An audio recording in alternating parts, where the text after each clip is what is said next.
സാമിയ, ആ ഇത് ഞാനാ. ആകെ പ്രശ്നമാ. ഇനിയിപ്പോ മൺഡേ ബെയിൽ കിട്ടത്തുള്ളൂ. അതുവരെ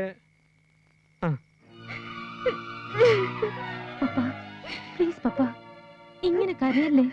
എനിക്ക് ഏട്ടനെ കാണണം. എനിക്കിപ്പോ കാണണം എന്റെ ഏട്ടനെ. മോളെ, ഈ അവസരത്തിൽ നമ്മൾ എങ്ങനെ അവിടേക്ക് പോവുക? എനിക്കതൊന്നും അറിയണ്ട. എനിക്ക് എന്റെ ഏട്ടനെ കാണണമെന്ന് പറഞ്ഞ കാണണം. ഏട്ടനില്ലാതെ എനിക്കൊരു കല്യാണം വേണ്ട, ഒന്നും വേണ്ട. മോൾ അവിടെ കാണുമ്പോ അത് ഏട്ടന് എന്തുമാത്രം സങ്കടം ഉണ്ടാക്കുന്നു മോളൊന്ന് ഓർത്തു നോക്ക്. നാളത്തെ ഒരു ദിവസം കൂടെ കഴിഞ്ഞ ഏട്ടൻ വേണ്ട. ഇപ്പൊ ഈ രാത്രി എന്റെ ഏട്ടന്റെ അടുത്ത് കൊണ്ടുപോകാൻ പറ്റുമോ? എന്തിനാ എന്റെ പാവേട്ടൻ എല്ലാരും കൂടി ചതിച്ചത്? എന്റെ ഏട്ടൻ ഒരു തെറ്റും ചെയ്യില്ല.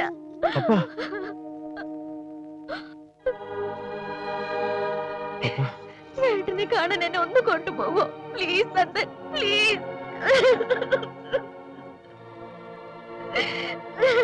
പോവാ.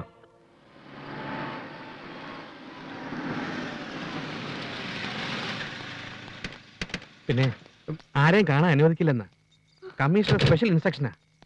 കേരളം ഭരിക്കുന്നത് കമ്മീഷണർ ഒന്നും അല്ലല്ലോ. ഈ 4 ഫോണിലും 4 മന്ത്രിമാര് വെയിറ്റ് ചെയ്തിരിക്കുക. ഇതൊന്നും അങ്ങോട്ട് അമർത്തിയിട്ട് ഓരോരുത്തരുടെ കയ്യിലും വെച്ചു കൊടുക്കും. പോലീസുകാരുടെ. നിങ്ങൾ ധൈര്യമായിട്ടിരിക്കും മക്കളെ. വാ.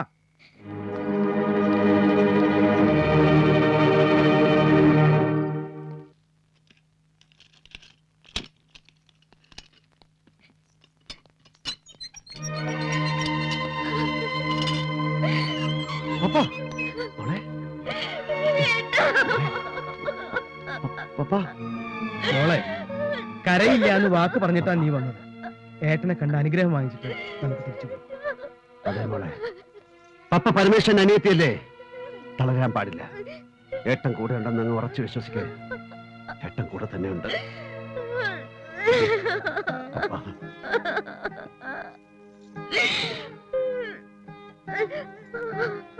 ഈശ്വരാനുഗ്രഹം ഉണ്ടാവട്ടെ എന്റെ കുട്ടികൾക്ക്.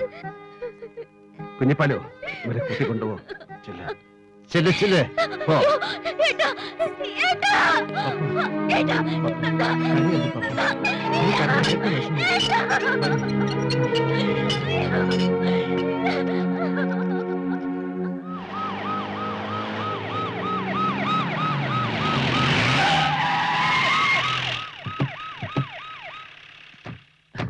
എത്ര നേരമായി ഞങ്ങൾ ജബാർ സാറിനെ തപ്പി നടക്കാൻ തുടങ്ങിയിട്ട്? എന്താ കാര്യം? ഇന്ന് രാത്രിയും നാളെയും ഞങ്ങൾക്ക് നോർത്ത് സ്റ്റേഷന്റെ ലോക്കപ്പിൽ ഒന്ന് കിടക്കണം. അതിനെന്താ സാറേ ഒരു മാർഗം? മനസ്സിലായില്ല. ഞങ്ങളുടെ ബോസിനെ നിങ്ങൾ അതിനകത്ത് കിടത്തിയിരിക്കുകയല്ലേ. ജീവനേക്കാൾ സ്നേഹിക്കുന്ന അനിയത്തിയുടെ കല്യാണം കാണാനും കൂടാനും കഴിയാതെ ആകെ തകർന്നു പോയ മനുഷ്യന് കൂട്ടായി ഞങ്ങൾ രണ്ടുപേരും അതിനകത്തുണ്ടാവണം. ലോക്കപ്പിന്റെ ഉള്ളിൽ കയറി കൂടാൻ പല വഴിയുണ്ട്. പോക്കറ്റ് അടി, പിടിച്ചുപറി, പിന്നെ സുഡാൽഫിക്കേഷൻ. പക്ഷെ അതിനേക്കാളൊക്കെ മാന്യമായത് യൂണിഫോം ഇട്ടൊരു പോലീസ് ഏമാന്റെ മുഖം നോക്കി രണ്ടെണ്ണം.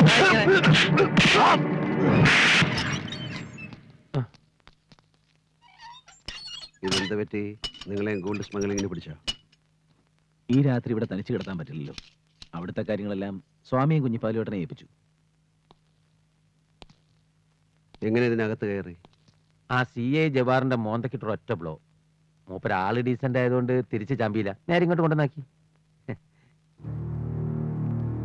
യൂസഫാണ് അവനെ കളിച്ചത്. നാളെ എന്റെ പപ്പയുടെ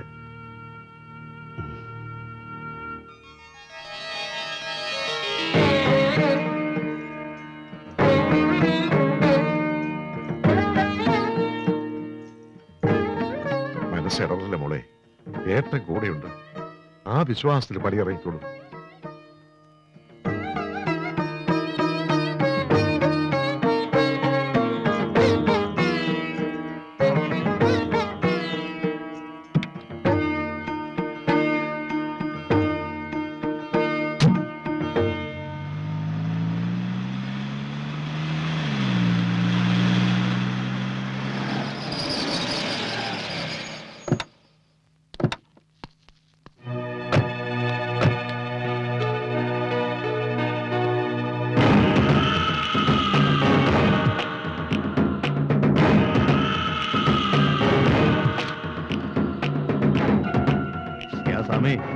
सब कुछ ठीक है ना?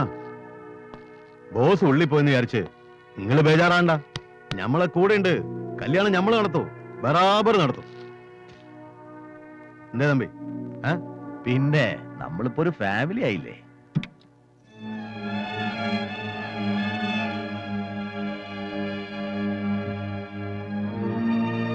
മോളെ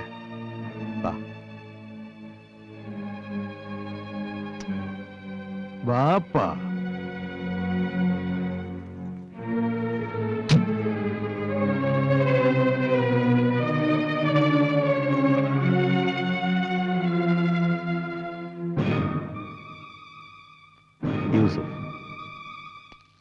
യൂസഫ് ഷാ, ജ്യേഷ്ഠനെ പോലെ കാണാൻ മോൾക്ക്. ഞങ്ങൾ പഴയ ദോസ്തുക്കളാ. പരമേശ്വരന് ഞാൻ ജിഗിരി ദോസ്ത്. എനിക്കുണ്ടായിരുന്ന ഒരു പെങ്ങള്. ഓളുടെ നിക്കാഹിന് ഞാൻ കൂടിയിട്ടില്ല. മോളുടെ ജ്യേഷ്ഠനാണ് നടത്തിയത്. ബറാബർ നടത്തി. ഇപ്പൊ മൂപ്പരുടെ സ്ഥാനത്ത് ഞാൻ ഇവിടെ ഉണ്ട്. അതാണ് പടച്ചോന്റെ കളി. അല്ലല്ലോ സ്വാമി? ജോസഫ്, പ്ലീസ് ഈ അവസരം താൻ ഉപയോഗിക്കരുത്. കള്ള പന്നികളെ, ഇനി ഞാൻ ഇവിടേക്ക് മാറ്റുക എന്റെ കളികള്. ഓനോട് പറഞ്ഞേക്ക്. ഈ വെളുത്ത വസ്ത്രത്തിന്റെ ഉള്ളിലെ പരമേശ്വരന്റെ മറ്റേ മുഖം നമുക്കൊന്ന് പുറത്തെടുപ്പിക്കണം സ്വാമി. അത് ഈ നാട്ടുകാരൊന്ന് കാണട്ടെ. ഗോൾഡ് കേസ് ഒരു തുടക്കം മാത്രമാണ്. വായു സഭ.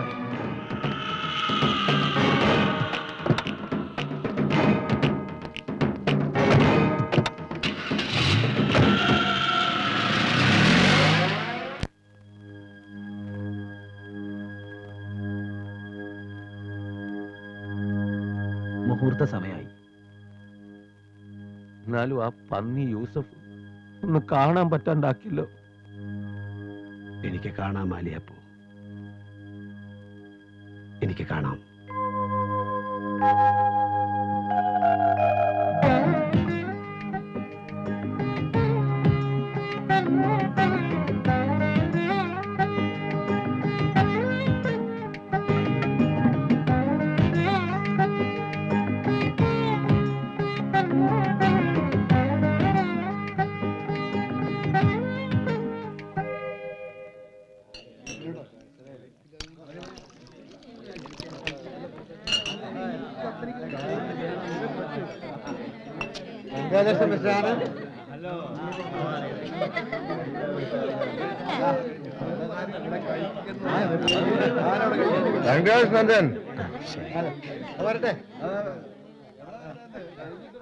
ബോറാവുന്നുണ്ടല്ലേ?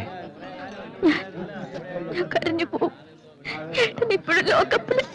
കരയില്ലേ പപ്പ? ഒരു നിവൃത്തിയില്ലാത്തോണ്ട് വന്നിരുന്നത്. മതി, വാ പോ. നന്നായി ഈ ഗോഷ്ഠികൾക്കിടയിൽ നിന്ന് രക്ഷപ്പെട്ടു. ശരിയാ. അല്ല പെണ്ണും ചെറുക്കനും പോവാണോ? പെണ്ണിനും കൊണ്ട് രാവിലെ മുങ്ങുകയാണോ? പാർട്ടി കഴിഞ്ഞിട്ട് പോയാ അവിടെ പോയി. അല്ല, അത് പിന്നെ പപ്പയ്ക്ക് നല്ല സുഖമില്ല, അതാ. ധൃതി കൂടി രണ്ടുപേർക്കും. മക്കളായ ഇത്തിരി മൈതലൊക്കെ വേണേ. ദൂരം പിടിപ്പിക്കട. ദുരുമാരി തൊലിഞ്ഞ മോന്തയായിട്ട് ഒരെണ്ണം കഴിക്കണം. അയ്യോ വേണ്ട, ഞാൻ കഴിക്കാറില്ല. വലിക്കേ. ഞാൻ കഴിക്കില്ലെന്ന് പറഞ്ഞു. നിർബന്ധിക്കണ്ട Thampi sir. Let them go and enjoy. മോളെ